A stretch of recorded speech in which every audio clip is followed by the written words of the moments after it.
We back again. I told you. And today we're turning nihilism into optimism. If things don't matter in the grand scheme of the whole universe, then you're actually free. You're free to create. You're free to live.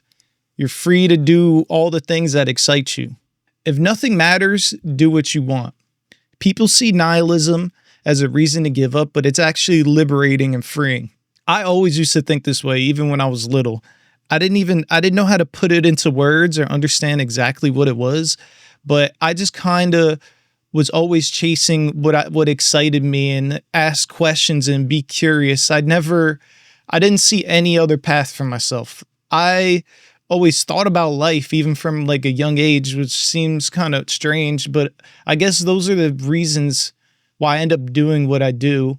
And I just knew that I couldn't do anything else. I couldn't even envision my life in a different way. I literally knew it was the only path for me. I had to only go this way, and I was going to make it work.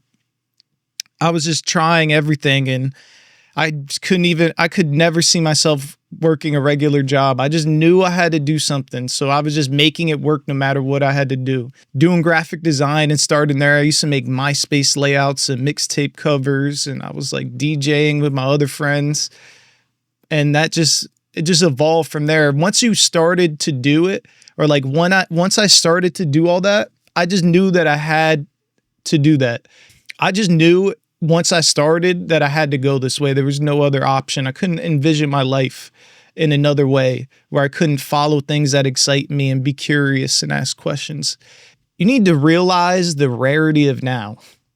It's actually insane to think that out of millions of years in the span of before and after time, we're just all here together at the same time and watching a video of me talk in my room by myself, which is insane to even think about.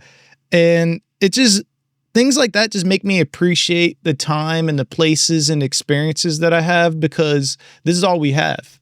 And I see it as optimistic in a way, because I feel grateful that I have the chance to do this right now and be here with you and everyone else, and it's just crazy to even think this time period of life.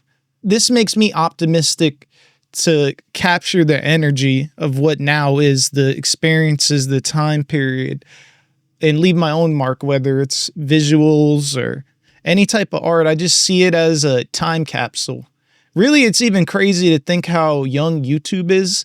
And I actually have videos that are old.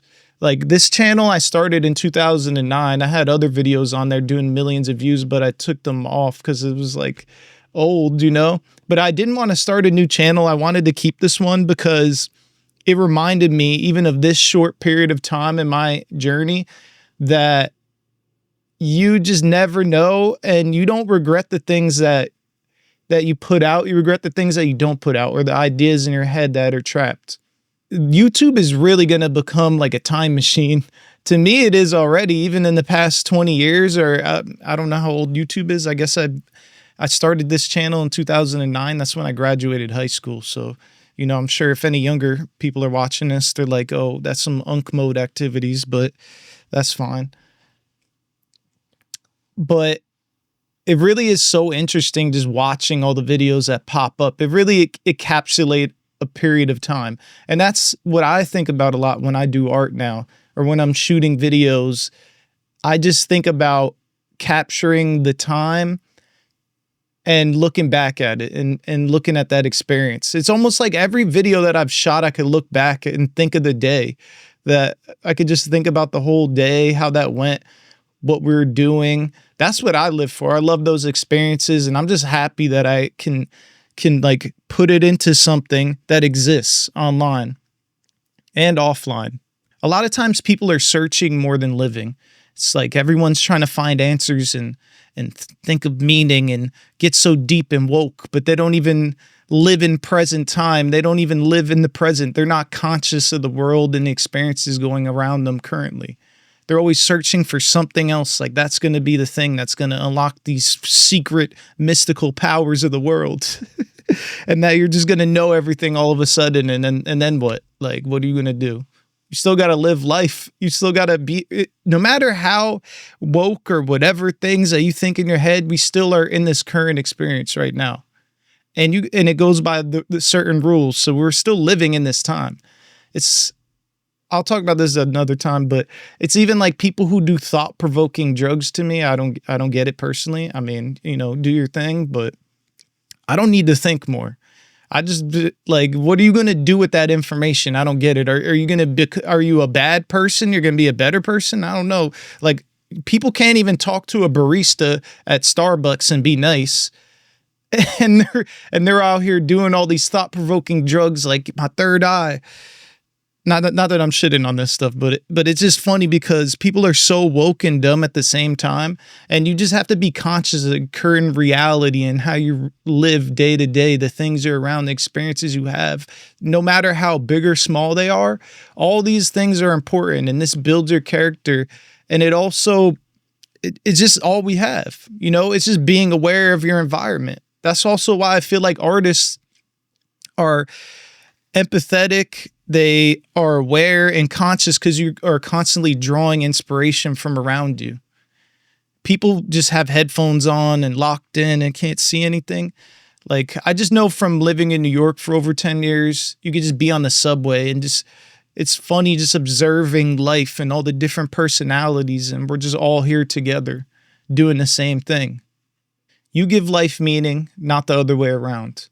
The things you care about, the people you care about, the things you're curious about, what excites you. These are the things that make life meaningful.